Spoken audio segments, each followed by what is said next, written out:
မင်္ဂလာပါ Asian Mami Dress ရှေ့ခေတ်ပမာရွာဝက်ဆာမြ page မှာကြိုဆိုလိုက်ပါတယ်မိတ်ဆွေတို့ဝေးရောက်မင်းဦးအောင်ကြီးကိုသိကြမှာပေါ့အဝေးရောက်မင်းဆိုတာကိုဘယ်လိုမျိုးအဓိပ္ပာယ်ဖွင့်ပါသလဲအဝေးရောက်မင်းကဘယ်လိုယာတို့တွေကိုလောက်ကန်ရတာပါလဲကျွန်တော်ကတော့အဝေးရောက်မင်းဦးအောင်ကြီးရဲ့ဘဝဖြစ်စဉ်အကျဉ်းချုပ်နဲ့အဝေးရောက်ဆိုတဲ့ယာတို့ရဲ့အဓိပ္ပာယ်အဝေးရောက်မင်းဦးအောင်ကြီးရွတ်ဆိုအတန်သွင်းခဲ့တဲ့ရှေးဆိုမှုကြပြလင်္ကာတွေအကြောင်းကိုလန်းလန်းမိသမျှတင်ဆက်ပြီးတော့မှာဖြစ်ပါတယ်အဝေးရောက်ဦးအောင်ကြီးကိုမြန်မာတက်ကလေး1915ခုနှစ်နတော်လာပေးကျော်10ရက်တနင်္ဂနွေနေ့မှာအဖဦးမတ်အမိတော်စပယ်တို့မှာအမရပူရမြို့မှာမူးဖွားခဲ့ပါတယ်တဝူတီတော်သားလည်းဖြစ်ပါတယ်အသက်9နှစ်ရွယ်မှာအမရပူရမင်းတဲကျောင်းတိုက်မင်းတော်မင်းရဲ့ဆရာတော်ရွှေပြည်ဆရာတော်ကြီးဥပညာထံမှာတတာလီကာအပိတံစတဲ့ကျမ်းဂန်တွေကိုလေ့လာစီးပူးခဲ့ပါတယ်အသက်15နှစ်ရွယ်မှာလည်းတာမဏီဝါနဲ့ပညာဆက်လက်သင်ကြားခဲ့ပါသေးတယ်18နှစ်ရွယ်မှာရှင်လိန်ပြန်ပြီးတော့လွတ်တော်ဆရာကြီးဦးမုံထာမှာကဗျာဆွဲစုံအတွက်ချက်စာစီစာကုန်းစတဲ့ပညာရေးတွေကိုလည်းလေ့လာစီးပူးခဲ့ပါသေးတယ်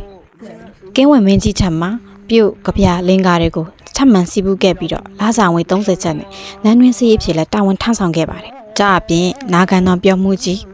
ဥဖိုးထံမှာလေလေးချိုအေချင်းရတုရကန်လူတာစတဲ့ကြပြလင်္ကာတွေကိုဆက်လက်သင်ယူခဲ့ပါသေးတယ်စသဖြင့်ကြပြလင်္ကာပေါင်းများစွာအမျိုးအစားစုံလင်စွာလေ့လာစီးပူးခဲ့ပါတယ်ဒါအပြင်မင်းတို့မင်းကြီးစီမှာလာဆောင်ဝေ30ချက်နဲ့စာတော်ဘတ်ဖြစ်အမှုတော်ထမ်းရွက်ခဲ့ပါတယ်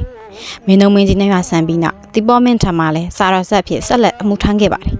ထိုစဉ်မှာတီပေါ်မင်းကချင်းမြင့်မြောက်စားတဲ့နေဖြင့်နေမျိုးမင်းထင်ကြော်ကောင်ပွဲနဲ့အတူအဝေးရောက်မင်းရာတို့ကိုတုံးမြင့်မြောက်စားပြီးတော့လာဆောင်ဝင်50ကျပ်လည်းရရှိခဲ့ပါတယ်အဝေးရောက်မင်းရာတို့နဲ့အမှုတော်ထမ်းရွက်နေတော့မှလည်းကုန်းမောင်မင်း17ဆက်တို့ရဲ့ဇာတာပုံတီထက်17ပုတ်ရတုကဗျာလေးချူတပြန်းတိထက်စတဲ့ကြပြလင်္ကာတွေကိုထပ်မံရေးသားတည်ကုန်းခဲ့ပါတယ်ဒီလိုနဲ့နောက်ပိုင်းမှာဒေါ်မင်းနဲ့အိမ်အောင်ကြခဲ့ပြီးသမီးတစ်ယောက်သား2ယောက်ထွန်းကားခဲ့ပါတယ်သား2ယောက်ကတော့အသက်12နှစ်နဲ့73နှစ်80နောက်ဆင့်ကွယ်လွန်ခဲ့ပြီးတော့သမီးတစ်ယောက်ကတော့အသက်ရှင်ကျန်ရစ်ခဲ့ပါတယ်ဒီလိုနဲ့မက်မဲကွယ်လွန်သွားတဲ့အခါမှာဒုတိယအိမ်အောင်ဘက်ဆက်လက်ထူထောင်ခဲ့ပါတယ်ဒုတိယအိမ်အောင်ဘက်ကတော့နန်းတွင်းသူဒေါ်ထွေးဖြစ်ပါတယ်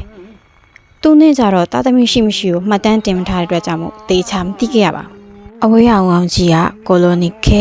GCBA အသင်းချုပ်ကြီးနဲ့လည်းဆက်ဆက်မှုရှိခဲ့ပါသေးတယ်ကိုလိုနီခေမှာအိန္ဒိယနဲ့တွဲရေးခွဲရေးပြဿနာဖြစ်တဲ့အချိန်မှာပြည်သူလူထုကတွဲရမလားခွဲရမလားဆိုတာမသိချာမြင်ရဖြစ်နေတဲ့အချိန်ခွဲရေးဘက်ကရက်တည်ပြီးတော့26ရက်5လ1933ခုနှစ်ထုတ်မြမလင်သတင်းစာကနေတက်လန်တန်ဆောင်းမတပုတ်ရေးသားခဲ့ပါသေးတယ်တက်ကရေ1304ခုနှစ်တော်တလင်းလာပြီကျော်2ရက်ခရစ်နှစ်1942ခုနှစ်9လပိုင်း26ရက်နေ့အသက်89နှစ်အရွယ်မှာရွှေဘုံမြို့မင်းရဲ့ဒေသမှာကွယ်လွန်ခဲ့ပါတယ်။အဝေးအောင်မင်းကြီးမကွယ်လွန်ခင်1940ခုနှစ်မြန်မာနိုင်ငံသူတေသနအသင်းကြီး BIS ကဖိတ်ဆိုမှုရရန်ကုန်မြို့ကိုရောက်လာပြီးမဲစာတောင်ကြီးရတုရကန်အန်ချင်းလူတာမော်ကွန်လေးချိုကြီးဒေါ်လာအိုင်ချင်းအဲချင်းအေချင်းတာချင်းစတဲ့လူသိနေတဲ့ရှေ့တချင်းမျိုးစားတွေကိုဒုတိယသမပါပဲနဲ့အတန်းကြီးတက်တက်ရှေ့စာဆိုဟန်တိုင်းရွတ်ဆိုတန်သွင်းခဲ့ပါတယ်။စိတ်မကောင်းစွာပဲအဝေးအောင်မင်းရဲ့အတန်သွင်းတပ်ပြားတွေဟာစစ်ပွဲအတွင်းမှာပျက်စီးကုန်ပါတယ်။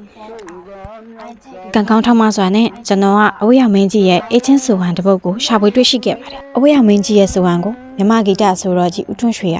စံထိုက်တော်ဝင်ရွှေနန်းလင်္ကာတီးများနဲ့မြင်းနဲ့တေးစီရီကို2000ခုနှစ်မှာထုတ်ဝေခဲ့ပါတယ်။အဲဒီစီရီမှာဆိုရင်ဦးထွန်းရွှေကရှေးဆိုမှုနဲ့ခေတ်ဆိုဟန်ဆိုပြီးတော့ဆိုဟန်နှမျိုးနဲ့တီးဆိုထားတာကိုတွေ့ရပါတယ်။ဒါပေမဲ့တေးစီရီတစ်ခုလုံးကိုရှာဖွေတွေ့ရှိခဲ့တာမဟုတ်ဘဲနဲ့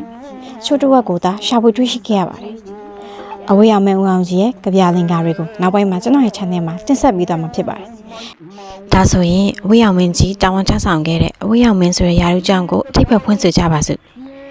အဝေးအောင်မင်းယာရုဆိုတာမင်းနေပြီးတော့ဆက်ရောက်ရာမန္တလေးမြို့တော်ကလွှဲပြီးတခြားနယ်တွေမှာရှိတဲ့ရုံပေါင်း52ရုံကစာတွေကိုအဝေးအောင်မင်းစီပို့ရပါတယ်။ဒီစာတွေထဲမှာလွတ်တော်ပို့တင်တာကိုပို့မင်းတိုင်းစီပို့တင်တာကိုပို့ဖြည့်ဆည်းတင်တာကိုဖြည့်ဆည်းရပါတယ်။ဒီလိုအဝေးရရောက်လာတဲ့စာတွေကိုစီမံခန့်ခွဲရတဲ့အတွက်အဝေးအောင်မင်းလို့ခေါ်ခြင်းဖြစ်ပါတယ်။ပြီးတော့ဒီစာတွေထဲမှာမင်းကြီးကိုပေးပို့ရမယ့်စာလွှာရှိရင်လူကိုယ်တိုင်သွားရောက်ပြီးဖတ်ပြရပါတယ်။ဒါကြောင့်အဝေးအောင်မင်းရာရရှိသူများစာရေးတော်တွေလိုမျိုးလေးလာရပါတယ်။စာဖတ်တော်တွေလိုမျိုးအတန်ဟာခန့်ခန့်တဲတဲနဲ့ကြည်လင်ကတန်နေတန်ထားနဲ့တင်ရှားရပါတယ်။ဒါကြောင့်မို့အဝေးအောင်မင်းရာတို့ဟာတကယ်တော့